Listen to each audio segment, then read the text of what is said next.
making large numbers of antibodies. An antibody is a protein that sticks to a specific protein called an antigen.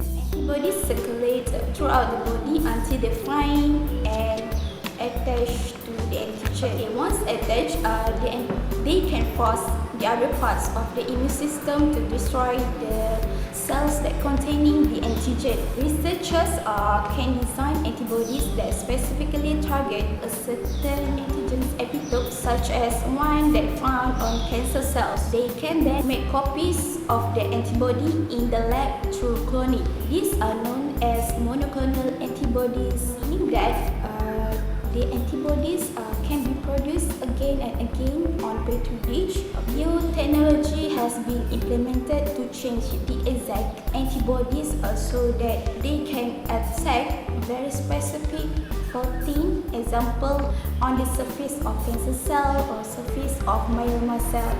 Monoclonal antibodies are the substitute antibodies that can restore, enhance or mimic the immune system attack on cancer cells. They are designed to bind to antigens that are generally more numerous on the surface of cancer cells than healthy cells.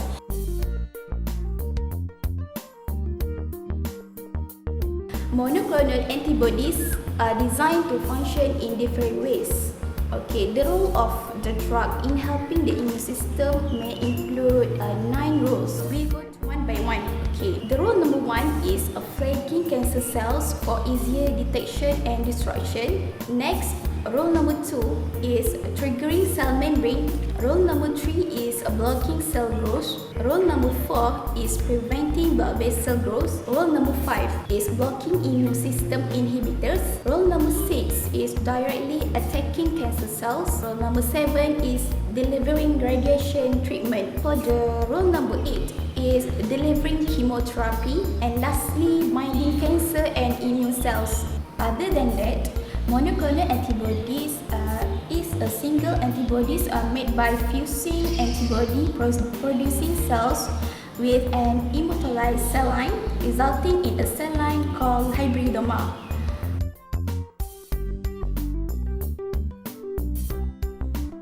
So as we know, the monoclonal antibody are actually derived from a clone of single activated B cell, which can recognize a single specific epitope on an antigen. So we can say that actually there are identical antibodies that have the same specificity.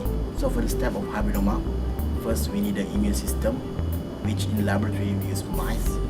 So the mice is vaccinated with a target antigen, then this will stimulate the B cells in the spleen to produce the antibody against the target antigen. Then the spleen of the mouse will be removed. The B cell of the spleen then isolated and fused with the tumor cell. We need to fuse the antibody producing B cell with the tumor cell because the B cell doesn't have the ability to divide. But tumor, however, do easily divide.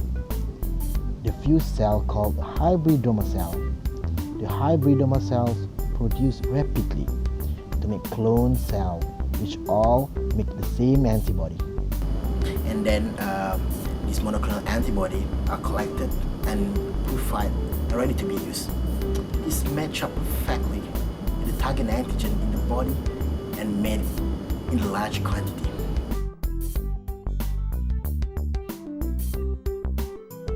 So for the future of monoclonal antibody, the monoclonal antibody therapy are very elegant method. They are attacking a very specific marker on the surface of the cell.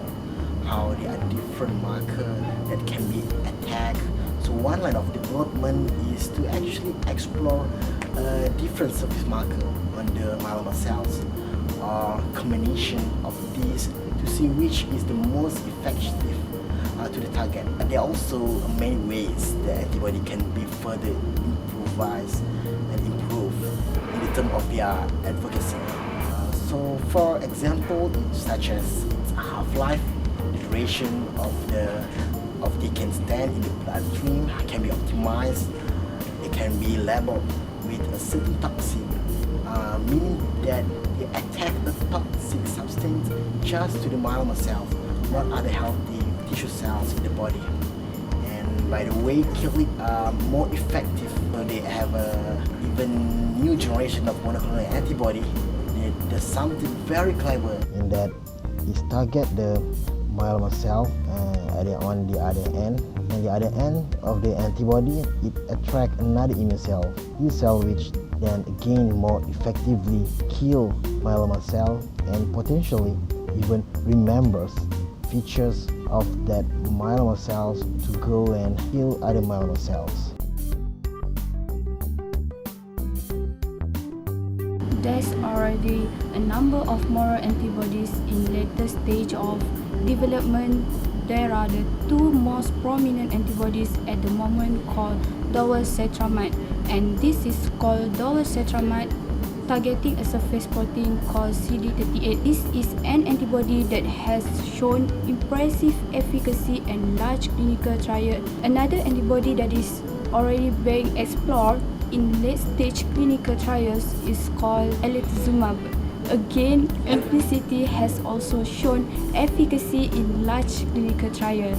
Monoclonal antibody treatment with Revlimid and Immunology known to activate the immune system to certain stage. So, if they combine to the monoclonal antibody and their response against the myeloma cell can be enhanced, and this enhancement of the effective synergy is currently being explored in several large clinical trials. There was 4 applications of monoclonal antibody, which is diagnostic application, therapeutic application, protein purification, and lastly miscellaneous application. First, diagnostic application. Monoclonal antibody have revolutionized the laboratory diagnosis of various diseases. For this purpose, monoclonal antibodies may be employed as diagnostic reagents for biochemical analysis or as tools for diagnostic imaging of diseases. For example, pregnancy tests by detecting the urinary levels of human chorionic gonadotrophin. The second application of monoclonal antibody is therapeutic application. Monoclonal antibody have a wide range of therapeutic application. Monoclonal antibody are used in the treatment of cancer, transplant of bone marrow and organ, autoimmune disease, cardiovascular disease, and infection disease. Autoimmune disease like rheumatoid arthritis, multiple sclerosis are great concern. Some success has been reported in the clinical trial of rheumatoid arthritis patient by using monoclonal antibody directed against T lymphocyte and B lymphocyte. For the third application of monoclonal antibody is protein purification. Monoclonal antibody can be produced for any protein, and the so produced monoclonal antibody can be conveniently used for the purification of protein against it was raised. Monoclonal antibody columns can be prepared by coupling them to cyanogen bromide activated sulfurous. The immobilized monoclonal antibody in this manner are very useful for the purification of proteins by immunoaffinity method. The last application of monoclonal antibody is miscellaneous application. Catalytic monoclonal antibodies catalysis is the domain of enzyme. The most important common character between enzymes and antibodies is that both are proteins. Further, the binding of an antibody to its antigen is comparable to the binding of an enzyme to its substrate. In both instances, the binding is specific with high affinity and involve weak and non-covalent interaction, electrostatic, hydrogen, and van der Waals forces. The striking differences is that the enzyme alters the substrate to a product while the antigen bound to the antibody remains unaltered.